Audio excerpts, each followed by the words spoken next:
Sharpening our senses initially, I think, about ourselves. And with this thought,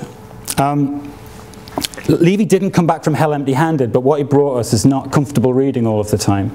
And his first thought is that we are ill-constituted. The human condition, he thought, was tragic because what makes us human, what helps us to survive, also contains the seeds of our potential destruction. As Frederick Homer has pointed out, Levi sees in our human attributes our potential undoing. Let's look at 4 such. First, as Aristotle said, we're social animals, we're gregarious, we form groups and so on. But there lies our tendency to simplification, categorical thinking, us and them, in and out, prejudice, hostility to the outsider, racism. Second, hierarchy can be natural, even useful in human relations. Striving is, we feel, part of what makes us human. But there lies the irrepressible tendency for us to vie for prestige, to dominate, and to keep creating master-slave relations between ourselves. Levi struck at times, frankly, a conservative note in this regard. He said the ascent of the privileged, not only in the concentration camp, but in all human coexistence, is an anguishing but unfailing phenomenon. Only in utopias is it absent.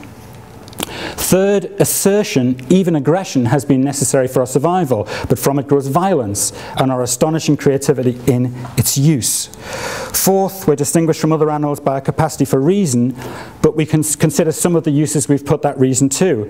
As Levi said, chemistry has given us dynamite, Einstein, Hiroshima, from tranquilizers, thalidomide, and cancer comes from colorants. So as a scientist himself, he was very aware of the dangers of scientism and the anti-human results that could produce. Now, don't get me wrong, Levy's not saying, not at all, that there's an inevitability that those morbid potentialities of ours must dominate.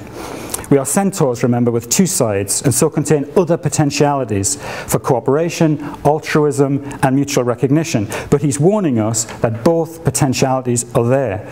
And consequently, as he says, we hold in our hand the key to maximum benefit and maximum harm. 2 doors, 2 locks, 1 key.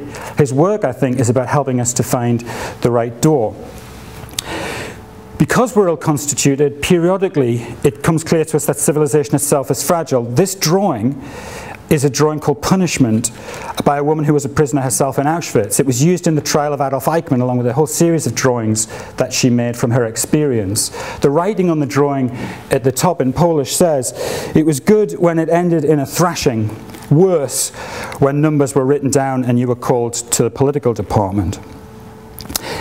Levi was a chemist, and he knew that all living substances have what he called a fragile stability, what chemists call metastability.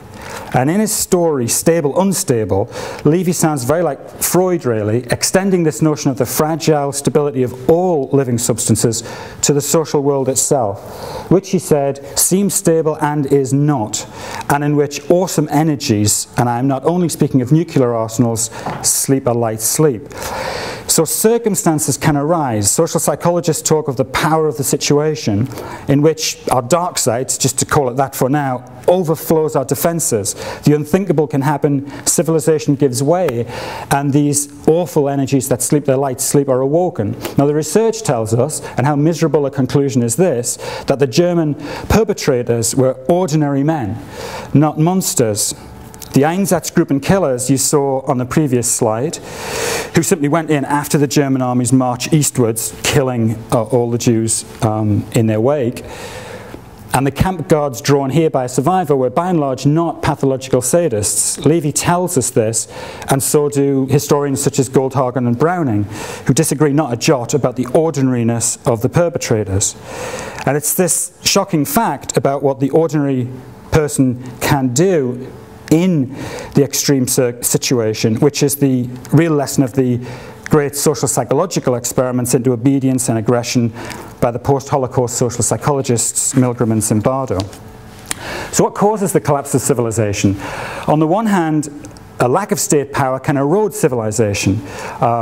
Failed states and so on can deliver the unprotected weak into the hands of the unrestrained strong. It has been, however, especially in the 20th century, the overweening state, the totalitarian movement come state, that's been the most powerful engine for the collapse of civilization. Solzhenitsyn showed us this for Soviet Russia, Kenan Makir for Saddamist Iraq, and Levi for Nazi Germany.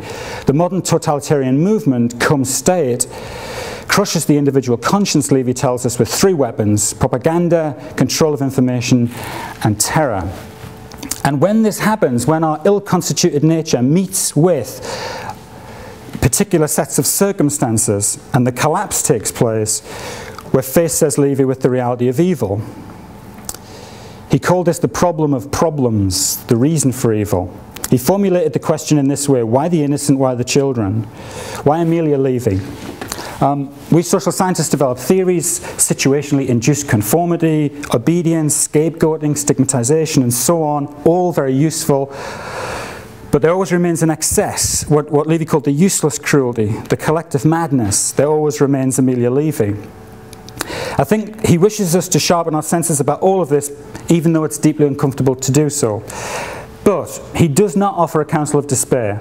He's tempted, for sure, and there are moments in his writings and in his life, maybe in his death, when he succumbs to despair. But the bulk of his writing is stoically optimistic. Look, he says, we humans can learn. We've always transgressed against our biological inheritance. We build shelters rather than hide in the caves. And we're capable of building social shelters too. We can put obstacles in the way of certain instincts that are an animal inheritance. And what is that obstacle? It's what he called, in his words, a solid moral and political armature, like a kind of a suit of armor that you can strap on with its various parts in order to protect yourself from our ill-constituted nature and from the reality of evil. Now, the rest of the lecture looks at what he meant by this notion of a moral and political armature or protection. We must begin with hope. For as Levy says, without a certain amount of optimism, one doesn't accomplish anything and one lives badly. And that hope must begin inside the camp itself. This wonderful man is Lorenzo Peroni, a Catholic man who saved Levy's life in Auschwitz and whom Levy's children, his daughter Lisa Lorenza and his son Renzo, are named after, in honor of. Lorenzo was not a prisoner but a hired worker, a mason, an Italian, and one day in summer 1944 Lorenzo and Primo discovered they were speaking in the same Piedmont accent. Now, despite the dangers, if he'd been caught he would have been severely punished at the very least, Lorenzo bought Levy's soup every day for half a year, gave him a vest to keep him warm, sent postcards out of the camp, and was the conduit for Levy's mother Esther to send him chocolate, cookies, powdered milk and so on. Let me tell you about the last meeting between Primo and Lorenzo. It occurred after a heavy Allied bombardment. A bomb had burst one of Lorenzo's eardrums and thrown sand and dirt into the bowl of soup he was carrying for Primo. Lorenzo apologized for the state of the soup, but didn't mention his ear because he did not want his friend to feel indebted to him. People like Lorenzo helped keep Levy alive as a man, and they embody an alternative ethic of mutual aid. Now, if we're to take that hope, to take Lorenzo's example from within the camp, and make of it the basis of a public philosophy outside the camp, I suggest we need to strap on the following bits of armour: witnessing, reasoning, judging, fighting, putting cruelty first, and democracy. And that's what I'm going to do in the rest of the lecture. So first piece of armour, witnessing.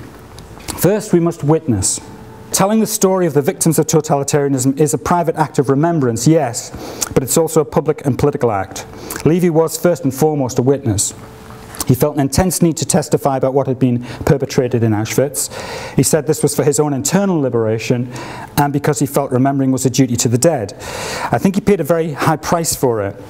Robert Gordon writes of Levy's attempts to position himself between the necessarily horrific memory and the cognitive and the ethical payoffs or dividends we get from holding on to that memory with awareness. And I think Levy's service to us was to keep returning to those horrific memories for 42 years, filtering them and transforming them so that they come to us not as pathological testimony, but as what Gordon calls ethical memory that we can work with. Levy wrote in the calm and sober language of the witness so that his readers could be the judge. But in his poems, we hear a much more urgent tone, and I've given one out tonight. Shema. So if everyone has a copy of it, I'm going to risk reading a poem out at an inaugural lecture.